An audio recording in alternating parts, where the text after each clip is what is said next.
We have a motto in Texas. We move at the speed of business. Our top priority is the security, safety of our fellow Texans. Tonight, Governor Greg Abbott is moving out of the House chambers here to deliver his State of the State address. Good evening, I'm Daniel Marin, news anchor at KXAN in Austin. This year, the governor will share his vision for the future in front of a crowd of more than 800 Texans gathered inside the Arnold Oil Company, a major supplier of automotive products in the States. Tonight's primetime statewide broadcast of the State of the State will be seen live and streamed in 14 Nexstar markets and is being shared with all Texas media. All members of the Texas House and Senate have been invited to be in the audience for the address, as well as the justices of the state Supreme Court and business leaders from across Texas. Following the speech, we will bring you the Texas Democratic Party response and a live roundtable with Texas lawmakers. Here now is Governor Greg Abbott with tonight's State of the State address.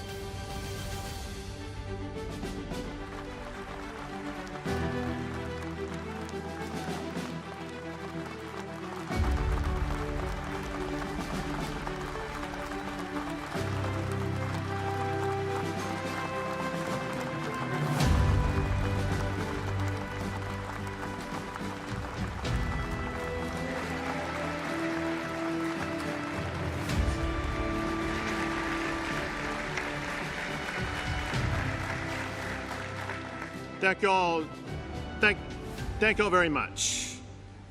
Good evening to members of the Texas Senate, including your President Pro Tem, to members of the Texas House and your Speaker, to state officials, to First Lady Cecilia Abbott,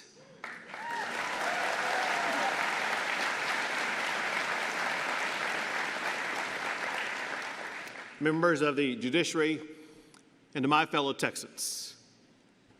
We love our state. It means something to be a Texan.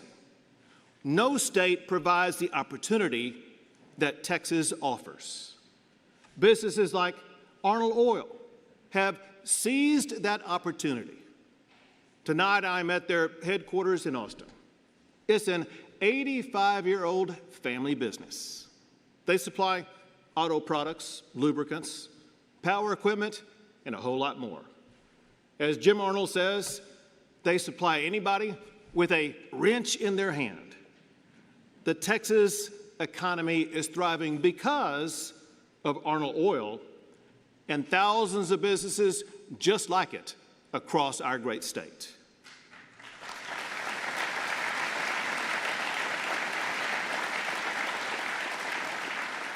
Texas is the most powerful economy in America. CEOs have ranked Texas the best state for doing business for 20 years in a row. Texas ranks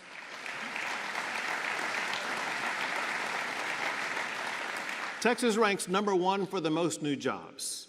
Texas has been number one for economic development for more than a decade.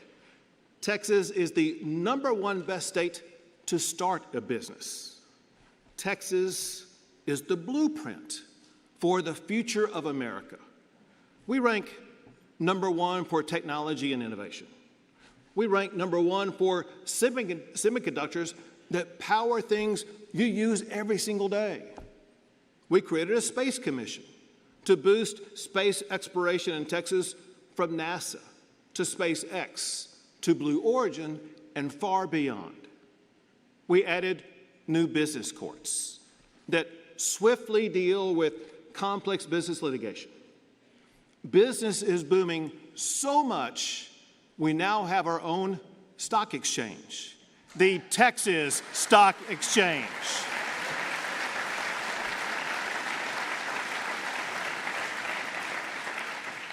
It will make Texas the financial capital of America. Clearly, God has blessed Texas, and the state of our state has never been better.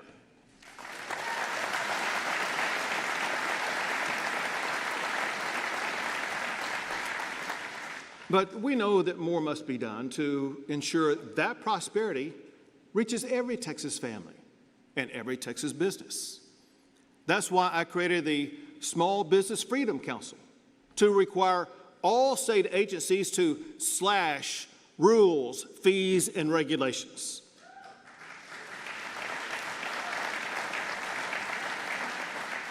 It's why we will work to keep state spending below constitutional limits, and we must cut your taxes.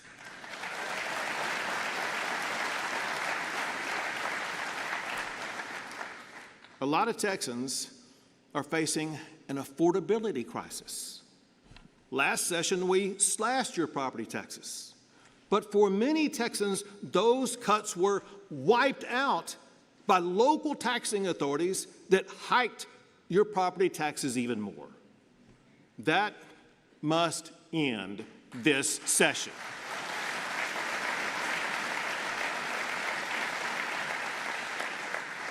I want at least $10 billion more in property tax cuts for our fellow Texans.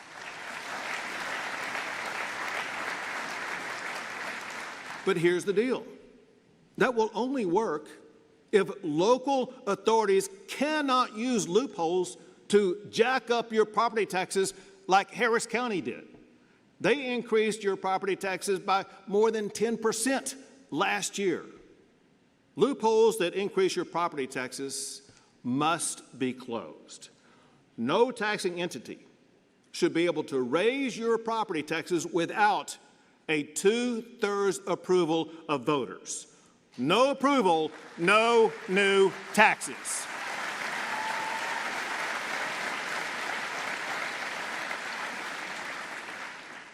I am making property tax relief an emergency item that must be passed this session.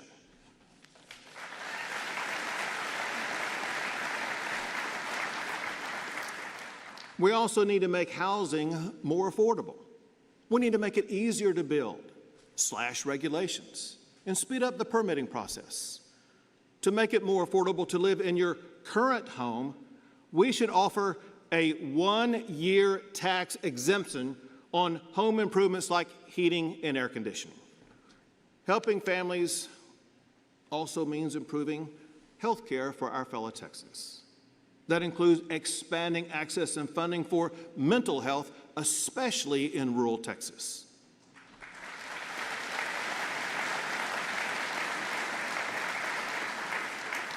It means helping our seniors and helping Texans with disabilities by providing pay increases for their caregivers. It means increasing maternal care in every corner of our great state.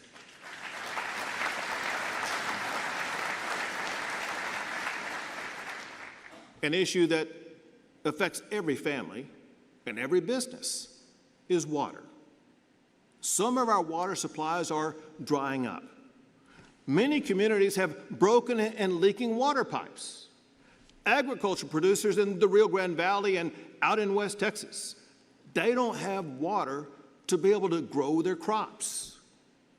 Last session, we invested $1 billion in water projects and infrastructure. This session, we need to Texas-size that investment.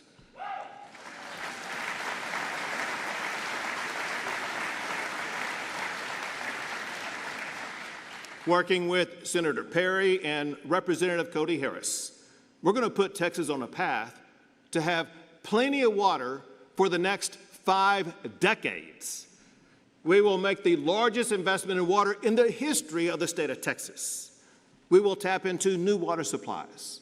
We will repair pipes to save billions of gallons of water every year.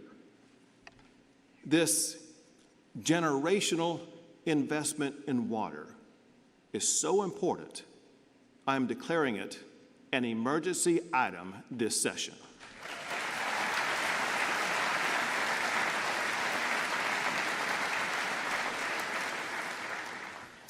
Our state is growing so fast, we need an increasing supply of electric power. Now, already we provide more power than ever before in the history of our state. In just the last 4 years, we increased power generation by more than 35%. As a result, Texas now ranks #1 in the United States for the most power generation. In fact, we generate more power in Texas than California and New York combined.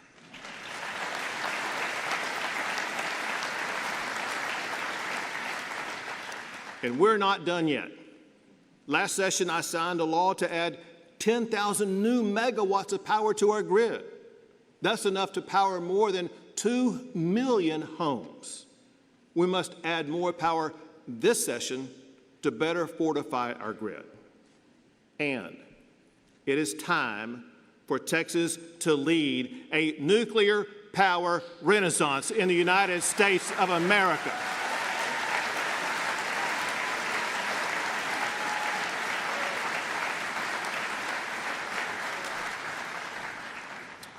Texas is #1 in so many things. #1 for jobs, #1 for Tier 1 research universities, #1 for cattle and cotton, for oil and gas. We have the largest medical center in the entire world, and the list goes on. It's now time that we set our sights on another #1. Texas must be #1 in educating our children.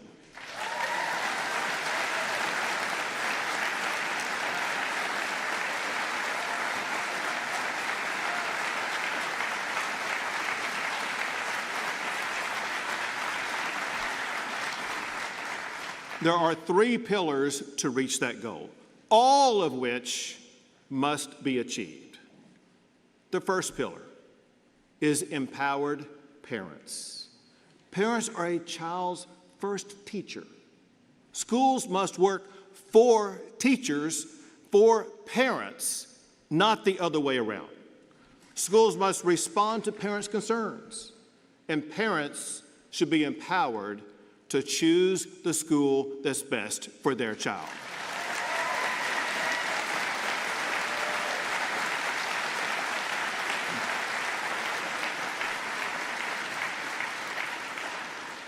The second pillar is exemplary teachers. We must fund and train the best teachers. That starts with giving our teachers a pay raise this session.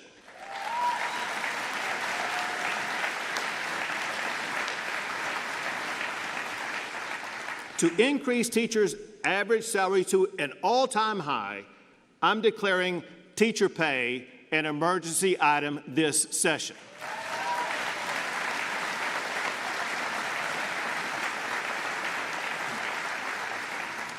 Additionally, we must reward the best teachers by putting them on a path to earn a 6-figure salary. More than 25,000 teachers are already on that path.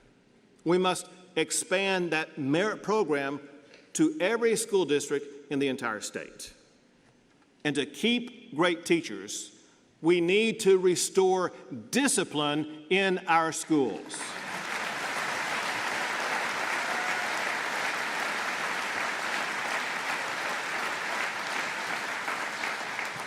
It's common sense to give teachers the authority to remove disruptive students from their classrooms. Very simply, our schools must be safe. Safe for students, teachers, staff, and parents.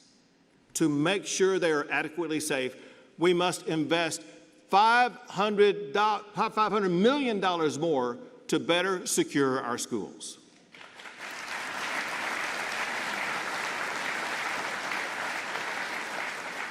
The third pillar is academic excellence. Public education funding is at an all-time high. Funding per student is at an all-time high.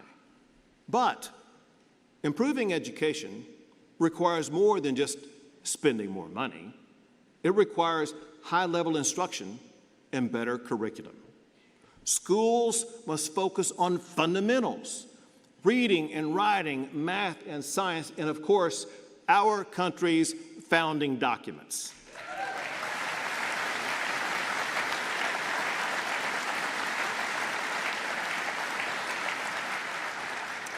We want to ensure that every child is prepared either to go to college or to go into a good paying career. But let's be clear, schools must not push woke agendas on our kids.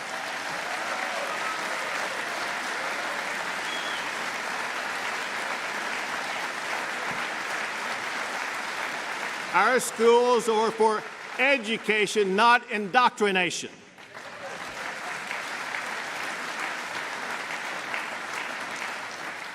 Last session, we banned DEI in universities. This session, we must ban DEI in grades K through 12.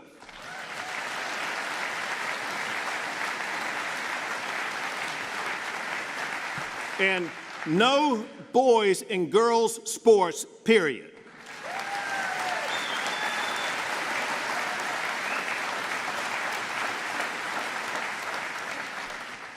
The state of Texas recognizes only two genders, male and female.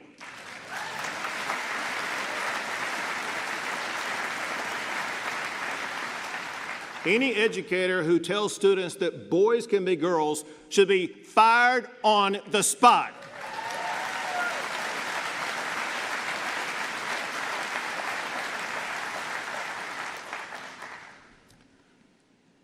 Vital to education is expanding career opportunities.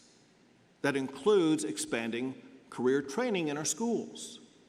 Many of the most in-demand jobs are careers like welding, plumbing, and electricians. To prepare students for those careers, high schools must provide more career training programs so that students can go directly from graduation into a good-paying job.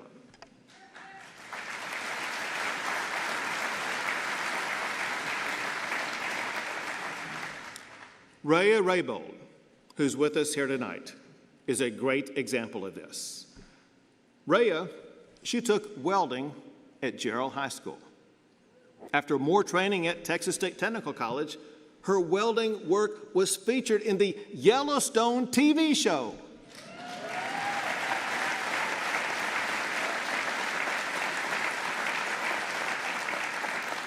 She is now working to become a welding inspector that can earn as much as $85,000 a year.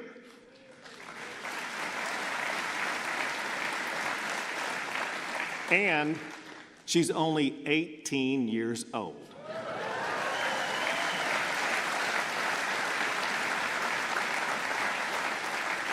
Rhea, we're very proud of you. So careers like this are part of the better job and bigger paycheck opportunities that we provide in Texas. That's why I am making life-changing career training an emergency item.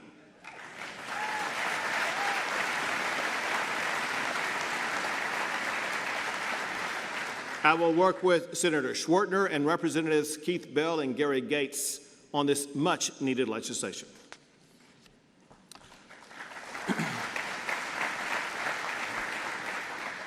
So Rhea chose the path that was best for her. We want every student at every level to have that same opportunity. That is why we must pass school choice this session.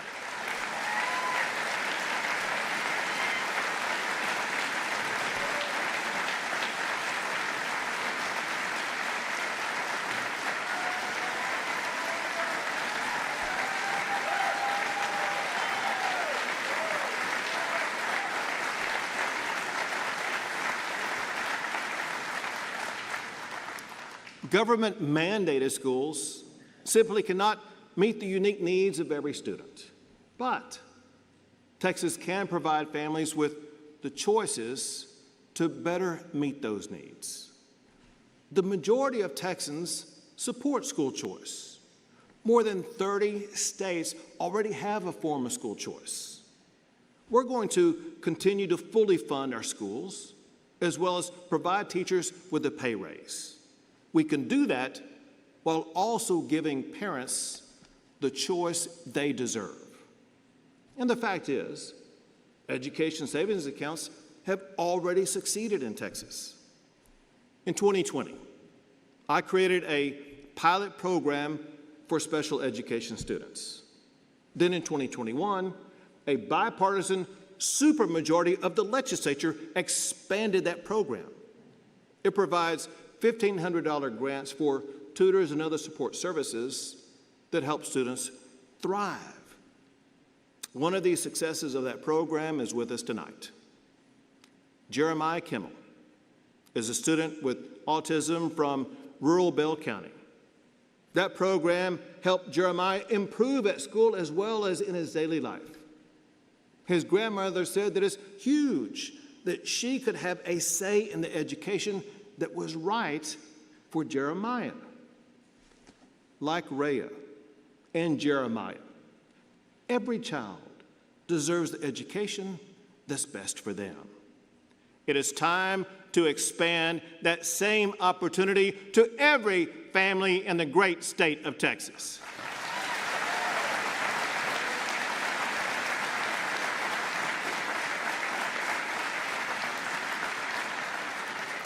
Thanks to Senator Creighton and Representative Buckley for your leadership on this issue. Tonight, I'm declaring school choice an emergency item that must pass this session.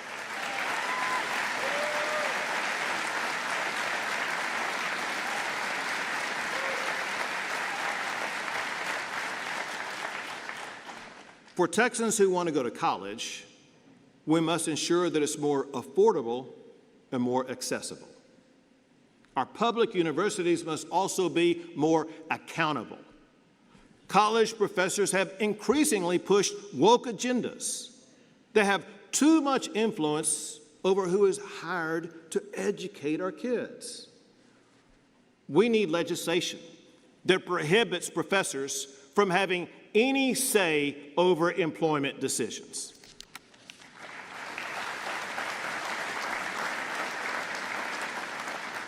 We must also expand the ban on DEI in our public universities. We must purge it from every corner of our schools and return the focus to merit.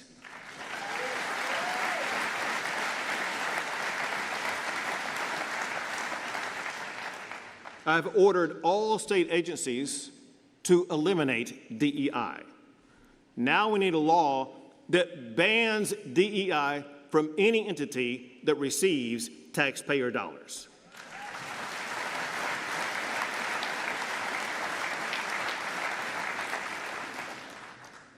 But a reality is this: no one can benefit from a better education or from our booming economy if they're not safe. To make our community safer, we need to do things like eliminate parole for criminals convicted of child trafficking. We must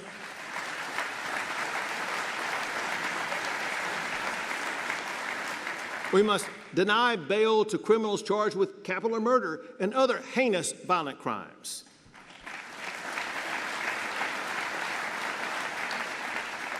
Illegal immigrants who are arrested should be considered a flight risk, denied bail, and turned over to ICE.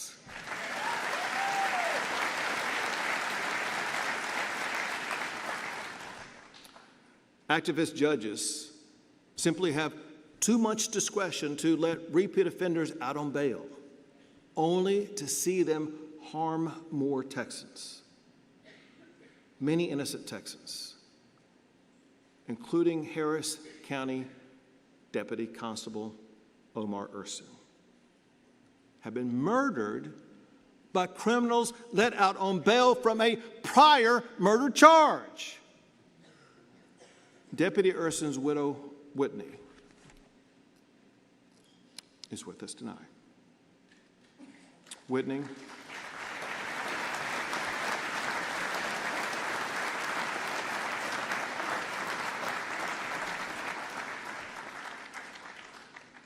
all of Texas grieves with you. We honor your husband for his service, his sacrifice, and know how much we treasure you. Thank you, Whitney.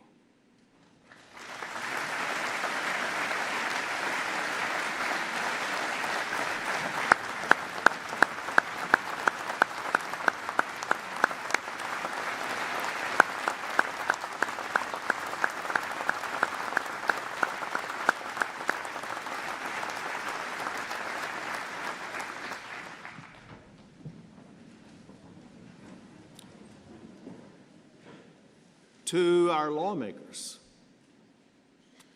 Lawmakers must choose.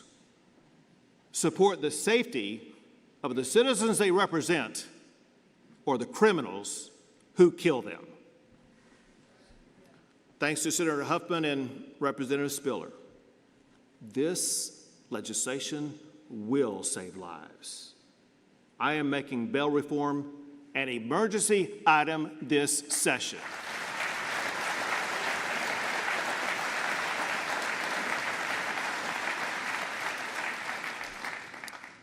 Another safety issue that must be addressed is the increasing problem that we face in the state caused by squatters.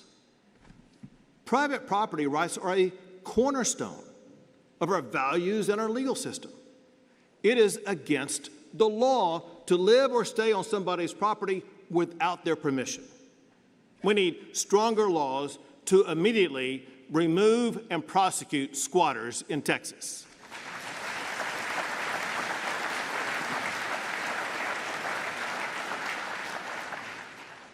Another essential part of public safety is firefighting.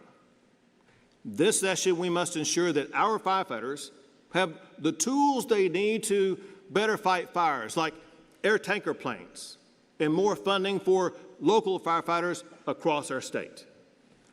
Joining us tonight are Texas firefighters who battled the Panhandle Blaze, the largest fire in the history of the state of Texas. And we also have Texas firefighters who fought the catastrophic California fires. Join me in thanking them for their bravery and for their service.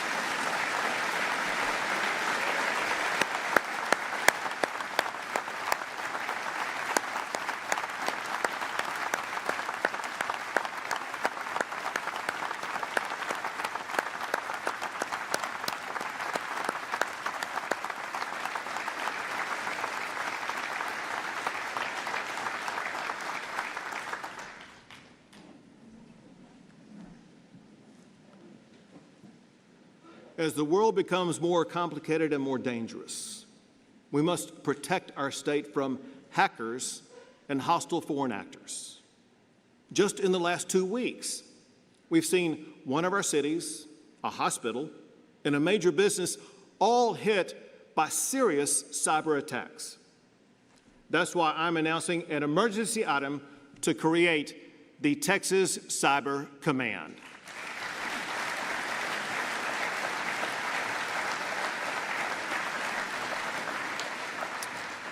We will partner with the University of Texas at San Antonio. San Antonio is the home to one of the world's largest concentration of cybersecurity experts.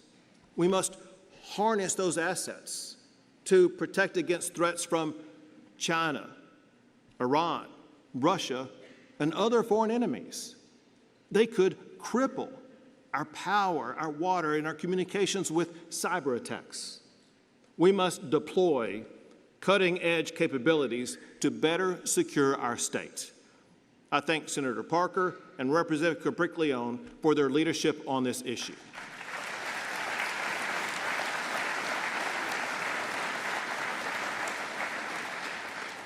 And we have to protect Texas from infiltration by foreign adversaries. That includes prohibiting non-citizens from serving in state and local government.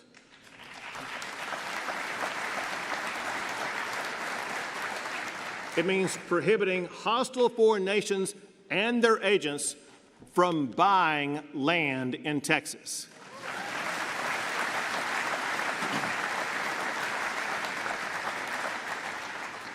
We must safeguard our elections so that only United States citizens are able to register and cast a vote in the state of Texas.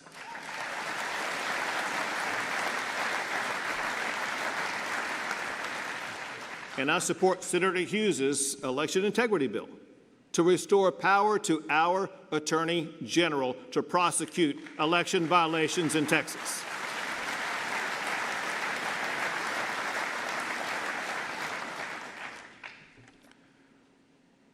Safer communities require secure borders. I launched Operation Lone Star with the legislature to combat President Biden's open border policies. We built a border wall, installed buoys in the Rio Grande, deployed the National Guard and Department of Public Safety on the ground, in the water, and in the air. These brave soldiers and troopers have built border barriers, arrested and jailed illegal crossers, and seized enough fentanyl to kill every man, woman, and child in the United States, Mexico, and Canada combined. We're joined tonight by members of our National Guard and DPS who served on the border. Join me in thanking them for their service to secure our state.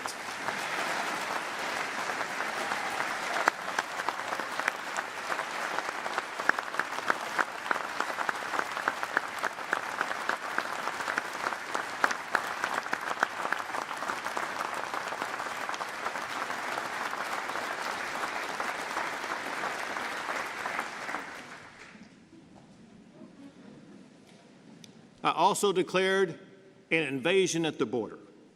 I designated Mexican drug cartels as foreign terrorist organizations. And we took the border to Biden by busing more than 100,000 migrants to sanctuary cities like D.C. and New York City.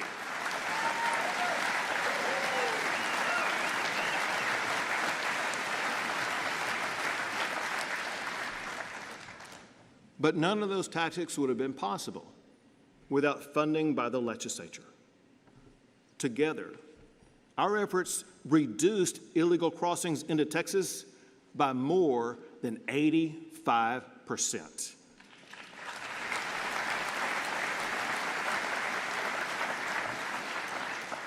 Operation Lone Star has been so successful, the Trump administration is using it as a model to secure the border.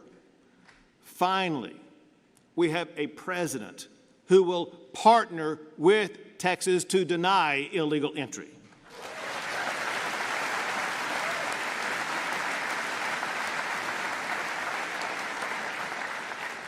To support that mission, I've ordered Texas state agencies to assist the Trump administration to arrest, jail, and deport illegal immigrants.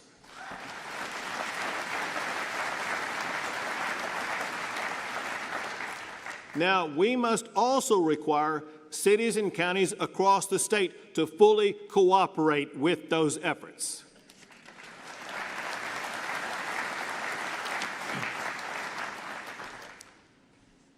One of the most dangerous threats is the violent Venezuela gang, Tren de Aragua.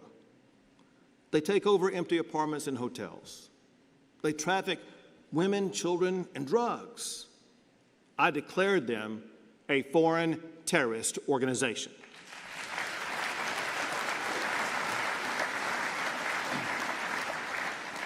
I directed the Texas Department of Public Safety to dispatch strike teams to root out and destroy Tren de Aragua in the state of Texas.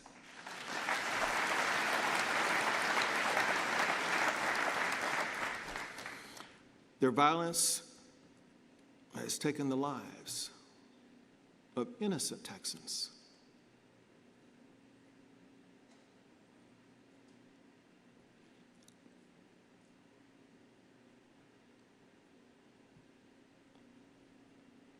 Like 12-year-old Jocelyn Ungary.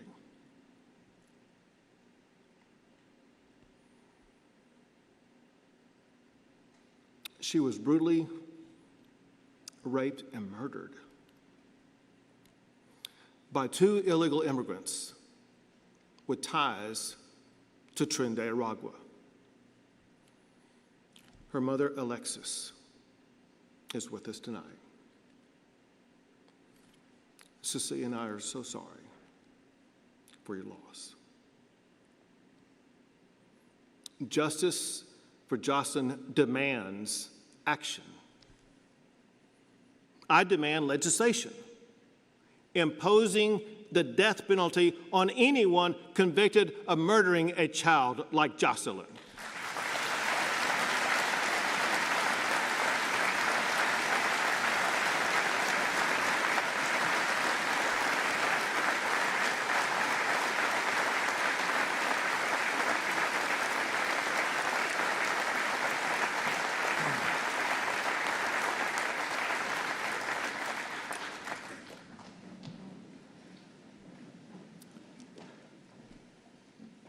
Ultimately,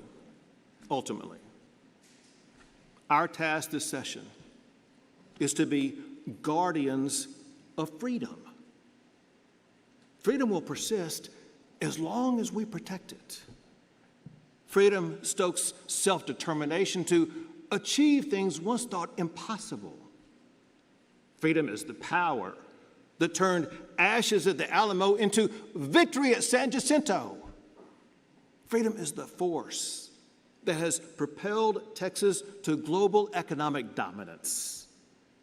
Freedom is the spirit behind businesses like Arnold Oil that endure for generations.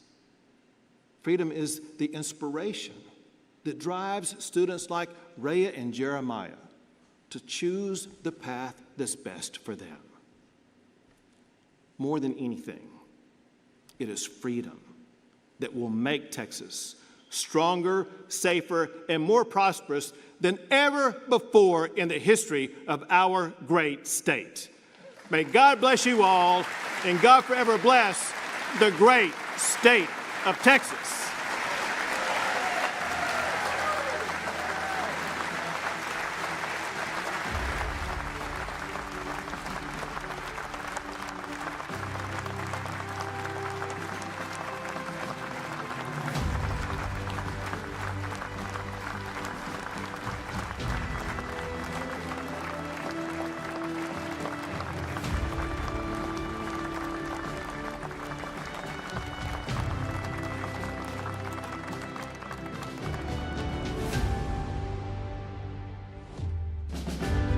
In response to the governor's address, 4 Texas Democrats lay out their vision for the state. It's a vision that prioritizes well-funded public schools, reliable infrastructure, thriving border communities, and affordable, accessible health care for all Texans. Here's tonight's Democratic response. The last thing anybody wants to hear right now is more politician BS. Todo sin vergüenza, as my mother used to say. With all due respect, the governor doesn't have a clue of what the state of your state is. He's too desperate cozying up to Donald Trump and billionaires like Elon Musk to give a damn about anybody who works for a paycheck to make ends meet. For a moment, let's turn down the volume on the voices tearing our country, our state, and our families apart.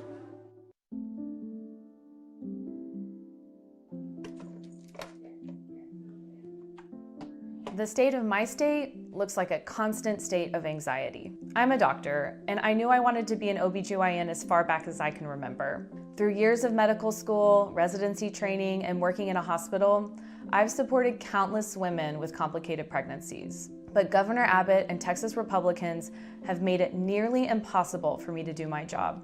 No matter your experience, when it happens to you, it's a shock. And in 2022, during my first trimester of pregnancy, my fetus received a fatal diagnosis. I knew that continuing the pregnancy was going to be too excruciating for me emotionally, and it was going to put my health and my future pregnancies at risk. But Texas abortion bans meant I could not get the care I needed here, in my home. The pregnancy that I was carrying was never going to be a brother to my 2 children, and he had no chance of survival outside my womb. But that didn't matter. Because of our state's Republican lawmakers, I had to leave my home and my family and travel across the country for the health care that I knew I needed to preserve my future fertility and my health. The state of Texas didn't just fail me, though. Every day, it's failing women just like me. Some have lost their lives to preventable complications as a result of this negligence. Because of the abortion laws in our state, medical providers are afraid to provide basic reproductive health care. OBGYNs are leaving the state, and medical students are turning elsewhere for their training. The truth is, our healthcare system is falling apart. Under Governor Abbott, a bigger share of Texans go uninsured than any other state. There are 5 million Texans, including nearly 1 million children, who don't have access to basic health care. Rural hospitals are shutting their doors, meaning hour-long drives to the nearest hospital, a delay that can cost lives. And new executive orders signed by President Trump could increase prescription drug prices and insurance costs. With Governor Abbott and President Trump in office, we're facing higher out-of-pocket costs and fewer protections. My story has a hopeful ending. After everything I went through, I was blessed to welcome a healthy baby boy. But I can't stop thinking about the countless women and families who won't get the same chance. Life doesn't have to be like this. The fight isn't about politics, it's about saving people's lives. It's a bit embarrassing acknowledging that in Houston, Texas, the energy capital of the world, we struggle to maintain power even during a light rain. Quite frankly, this is unacceptable. Countless communities face challenges due to the lack of this resource. And when our homes lose power, it's the committed Texans who brave the night and the early morning to restore order to ensure our safety. From clearing fallen trees and debris to workers hitting the road to repair our power lines and restore electricity, it's the Texas workers, not politicians, who lend helping hands to guide us through these difficult times. We are the ones generating every watt of energy our state needs so that when the next storm strikes, our grid will hold strong. As a proud third-generation union member, I see the dedication and hard work of my union brothers and sisters throughout my beautiful city. Our efforts go beyond individual contributions. We focus on enhancing communities for future generations. The oil and gas industry has provided good jobs for decades, and we appreciate the pipeline work done by our locals, which has allowed hardworking Texans to put food on the table and provide for their families. However, a couple of years ago, projects dwindled to only a few a year, and we saw a boom and bust cycle firsthand. So, we broadened our horizons and embraced the promising future of clean energy, such as wind and solar. Now is not the time to allow politics to hinder our progress. If Texas wants to continue leading the nation in energy production, we must harness every bit of it that we can. Profits for a few billionaires shouldn't come at the cost of tens of thousands of excellent new union jobs for working people. So what's the state of my state? I'm tired of working people not being seen. We're out here building the future, and it would be nice to get some respect and support from the leaders of our great state. The state of my state is a state of concern. I've been an educator for 15 years, and I wake up every day knowing that I'm living my dream. In my classroom, we practice hands-on activities like coding and robotics that teach the kids how to solve problems and work together. When I catch up with some of my former students, now young adults, they tell me how they still carry the lessons we learned together. Hearing how those lessons inspired their dreams reminds me of why I do what I do. If you're a teacher too, you know this feeling all too well. But outside my classroom, Greg Abbott and his billionaire buddies are pushing an experiment that could ruin our public schools forever. Here's how it works. Private school vouchers take public money, your tax dollars, and send it to private schools. These private schools don't have to follow the same rules as schools like mine. They don't have to take all the kids. They don't have the same learning standards, and they don't have to answer to taxpayers. Private school vouchers are not for most families.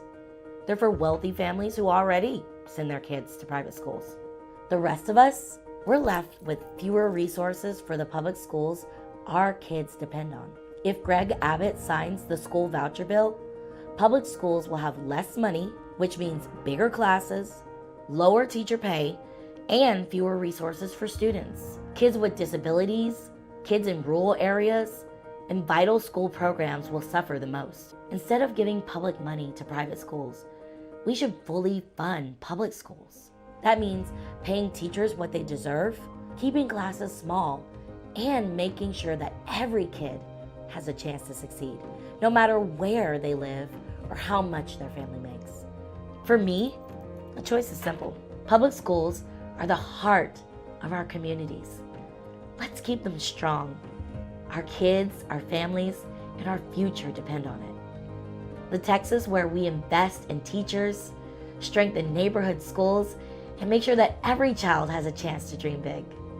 The kids in my classroom deserve that. The families in our neighborhoods deserve that. And the future of Texas depends on it.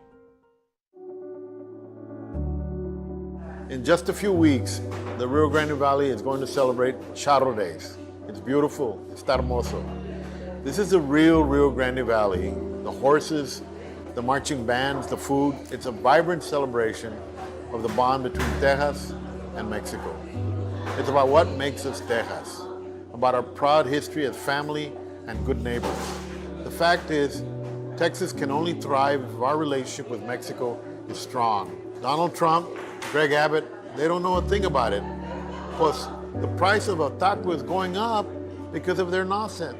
It's going to be more expensive to build a home and buy your groceries because immigrant workers pick those vegetables in the fields. And immigrants run small businesses, invent technologies, and teach our children in our schools every day.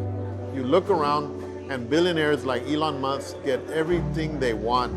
Just down the road at Boca Chica Beach, Elon blows up his rockets and trashes our public beaches. A Pennsylvania billionaire buys Greg Abbott's favor to try to pass private school vouchers and tear down our schools. None of us want our taxpayer dollars paying for private tuition of the very wealthy. That's why vouchers have failed to pass for decades. Trump and his billionaire backers are tearing down renewable energy, but the Rio Grande Valley is home to some of the biggest wind production in the country. Here's the thing, Greg. You can't understand the state of Texas cozying up to a posse of billionaires that want nothing more than for us to turn our backs on each other. Texas Democrats know the real state of our state because we've lived it and hear it every day. Texans love this state, and they will do anything to make things a little brighter for their kids and grandkids. The fact is, people are struggling after 30 years of Republican rule. Regular people from all walks of life and every neighborhood deserve a fair shot to get ahead, and they're not going to get it while Abbott's billionaires are lining their pockets. Every day our Democratic lawmakers in Congress and at the state capitol are fighting back, and every day our great Democratic cities and counties are delivering results. That is why people want to live here. But Texas Democrats have a lot of work ahead to make good on the promise of our state and our country. Glad to have you in the fight with us. Pues adelante. So what does all of this mean for you in the months ahead? After the break, our roundtable panel will take a deeper look at how this impacts your family. Stay with us.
Hello? Okay, there it is. Hey, everybody. Okay, so now we're in a short commercial break, probably about a minute or 30 so, and then we'll come back here. So please just remain seated. We'll continue with the end of the broadcast. And again, this is going to be an hour. We're going to go live here in just a few moments. So thank you. About a minute away.